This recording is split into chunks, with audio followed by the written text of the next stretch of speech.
Animals and Heat Waves on WROI, and I'm joined in studio by a cast of wonderful folks from Woodlawn Hospital, starting with the CFO of Woodlawn Hospital, John Kraft. Good morning, sir. Good morning. Glad to be here. Well, I'm glad you're here. We always like when Woodlawn comes in and talks with us, and I didn't know we were getting you till you walked in. Yeah, Mr. Alley decided to take a vacation, so I guess I'm the pinch hitter for him this month. Yeah, I think he's allowed to do that occasionally, right? Every now and then we allow him to leave, yeah. And I didn't catch your ladies' names before we went on the air. So I am Becky Kopka, Director of Surgery at Woodlawn. And Molly Hardesty, Director of Diagnostic Imaging. Okay. Good crew. At the board meeting yesterday, these two got, Molly got some toys to play with now. Becky has got some toys that she wants to do some updates on that we've got before. So we thought we'd start out the program with an update on the stuff that was approved at the board yesterday, and then the celebration that we've got going on with Becky. So Molly, go ahead. Yeah, so we reviewed our current MRI and CT equipment and how we could stay relevant in the market and provide better patient care to our community and improve our patient experience. So we are going to upgrade our CT scanner. It'll include a wider bore, so the bore is what the patient goes into, so they won't feel as tight when they're in there. It also reduces patient dose significantly and helps us with faster recon. Recon is when we do multiple images on a patient, and then the equipment has to go through and recon all those images and process those images, and now we'll have a faster scanner so we can get those sent out to the radiologist quicker and then get reports back faster. Okay. So that'll benefit, especially like ER patients, faster turnaround times on those. And then for MRI, there's a lot of new technology out there. Our scanner is older, and we needed to upgrade to stay relevant and, again, to provide that patient experience and that patient care. So lots of things with MRI. I'm really excited about these new air coils. For anybody who's had an MRI, especially if you've had back pain and you have to go in there and lay on your back for 30 minutes, we can now shorten those scan times. We'd use an air coil, which is like a blanket, so you can lay on your side and we can scan you in a more comfortable position. There's noise reduction technology, so you still have to wear your plugs when you go in there, but it's not as loud as what we currently have.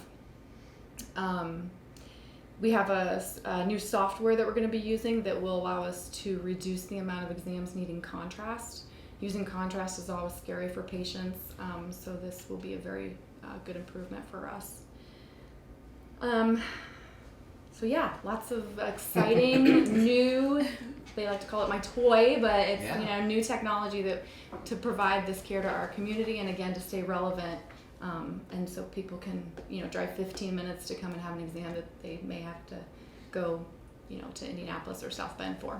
So we're pretty excited.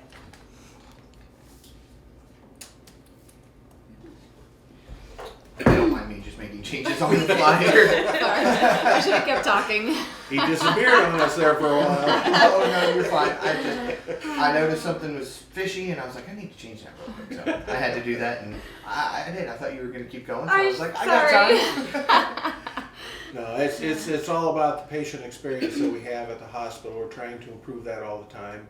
And on the other side of that, we've had some pieces of equipment that we've bought in the past, some rather large pieces of equipment for surgery, which Becky is going to speak about. Yeah, so what we did is about a year ago we brought in the Da Vinci robot, and so we actually completed our 100th robotic procedure on April 14th of this year, and we wanted to celebrate this accomplishment with the staff, physicians, everyone who made this possible. And worked to help us achieve it. So Thursday, tomorrow, the 29th, from 2 to 4, we're going to have like a reception style celebration for the staff. We'll have a model of the robot brought in, an actual Da Vinci robot brought in. It's going to be in the cafeteria.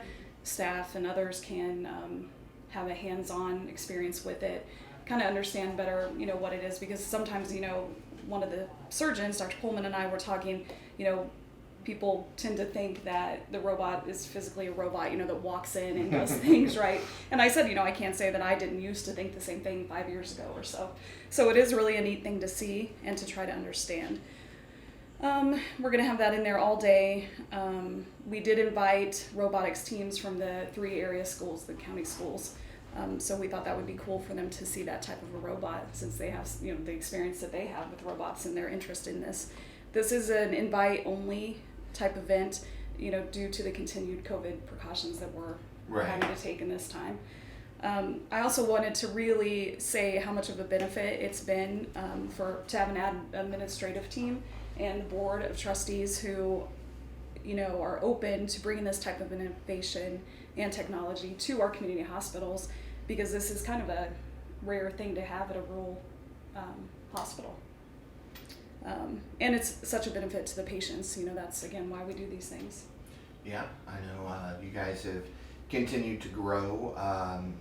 Really, since I took over doing the morning show, I've really gotten to talk to John Alley and just watch how things have changed so quickly at Woodlawn, and it's all about the patient, making sure the patient's comfortable, and the least that you can do for the recovery time. Right. The least recovery time, the better. So Yeah. it's really nice. Yeah. So you want to tell them about the newest robot that we have? Got more robots. So this Da Vinci robot is for general type procedures, gynecological procedures. We have Dr. Pullman, Dr. Nile, Dr. Klein, Dr. Adebayo that does those. Then just Monday of this week, we did our first couple ROSA orthopedic procedures. So that is an orthopedic robot that assists with those. Again, such a benefit to the patients to be able to have this at our hospital. Yeah, well, and we've already got so many more of those scheduled. That's another thing to celebrate. Give us a brief overview of what that robot actually does for the orthopedic surgeons. Okay, so what this does, the doctor does still with orthopedics, it's completed totally by the physician. They make all of the cuts and, puts the implants in themselves. But this robot kind of does like it scans the patient while it's sitting there during the surgery and lets them know exactly the right, I guess, measurements is an easy way to say it. It also moves with the patient. So, we have assistants helping the doctor, and we're humans, so we do move a little bit when we're trying to hold a patient's leg really still. Well, this, robot computer efficiently, or actually will allow for adjustments to be made with that movement. So it's so precise with this. Okay. If that makes sense. I can add to that too from an imaging standpoint. Patients who are going to have a ROSA procedure come in ahead of time and have imaging done with us. They have x-rays obtained, and then those are sent out for analysis, and that helps assist during the surgery and with the implant. So you have more accurate size, of implant that you're going to use. Awesome. So we work together on. It actually helps with the pre-planning process for that surgery also. So, yeah, it's been pretty nice. I don't know if you can count on a couple of hands how many rural critical access hospitals in America have 2 robots right now. So we're pretty blessed to have both those pieces of equipment available for our surgeons to utilize. Yeah, and I always tell John Alley this. It's amazing to see how well Woodlawn works together. You get a lot of those hospitals that everybody kind of does their own thing, and then you come to Woodlawn and it's just like one giant family where everybody helps everybody in every way possible. And that's seen with the imaging where exact sizes of implants that you need, and the communication between everybody. It's like there's a whole team that'll meet with one patient versus a doctor that says, well, here's what we're going to do, and this guy said we're going to do this and this and this. So it's nice to see. Yeah, we may not have all of the toys that the larger hospitals have, but we like to think that we put a little TLC into the process and make it easier for the patients while they're there. Yeah, whether you've got all the toys or not, you guys have one up with that family feel. Appreciate that. No Thank you for problem. The rest of the board meeting, you guys can. Yeah, you guys Thank can you. get back to work. I'm sure the patients are waiting on you. I promised them they didn't have to stay for the whole time. Aw, you're so nice.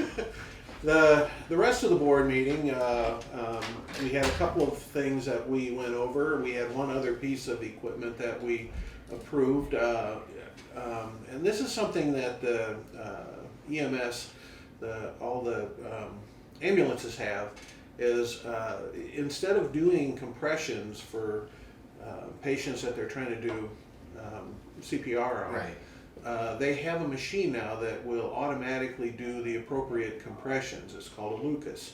And the ambulances and the EMS crews all have it, but we didn't have one in the emergency room, and we decided it was about time for us to get one. So we approved one of those for this month.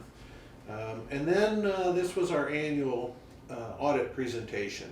Okay. The auditors are done with their review.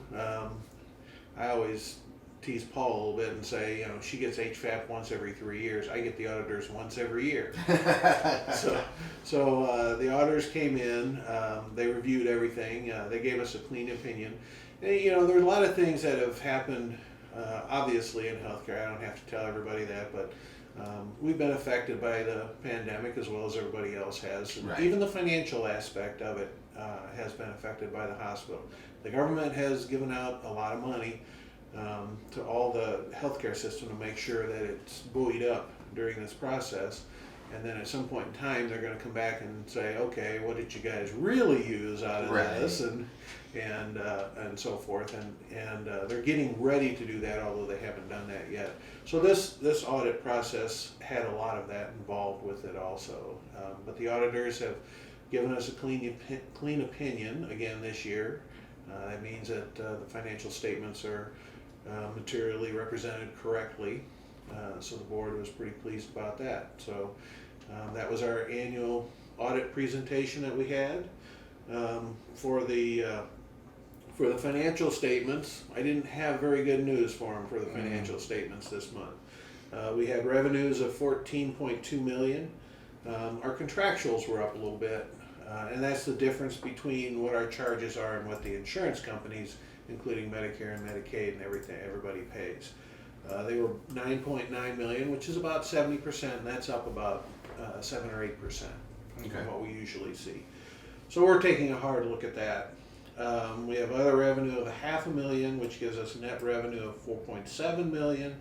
We had expenses of $5.4 million. We had non-operating revenue of $250,000. So we had a $430,000 loss for the month. So I promised them I would try and make that better in succeeding months. So Hey, you can only do so much. that's true. That's true. Hopefully, there's a blip on the road. Yeah. I mean, you guys dealt with COVID. You're still recuperating from that. I mean, like you said, they gave you some funds, but eventually they're going to come back and say, now what'd you really do? We want X amount back. And you guys have, from what Mr. Alley has said, done a very good job of keeping those set aside. We have. To be prepared for that situation. Yeah, and that was validated by the auditors this time, so we're looking pretty good with that. But it's still affecting the. I mean, that was part of the discussion too. Is our inpatient was way down again this month, and the physician office visits were too. So we think that there's still a lot of people that are still staying home and not going out. Oh, absolutely. And because they haven't been going out for over the year, the usual respiratory things that everybody gets, they're not getting them now. So there's still going to be some effect going forward from the pandemic. And healthcare is changing because of the pandemic too. Yeah, absolutely. And during the pandemic, you guys have gotten 2 robots. You've done some other upgrades, or talked about doing some other upgrades. So I mean, you guys are still moving forward, and that's always nice to see. We are. We're constantly looking at things that will help the citizens. We're looking at the community needs on an ongoing basis and trying to be. We try to predict what the needs of the community are going to be. So we are a community hospital. Yeah, absolutely. And you guys are doing a fantastic job at being a community hospital. You're getting more and more people to come here versus having to drive to Fort Wayne for stroke care or anything like that. So appreciate that. I want to hats off to you guys for all that you have continued to do over the years and continue to do going forward. Thank you very much. So, well, Mr. Kraft, thank you very much for stopping by. My Always pleasure. enjoy getting to talk with either you or Mr. Alley, and look forward to doing it again next month. Very much. Thank you. Thank you.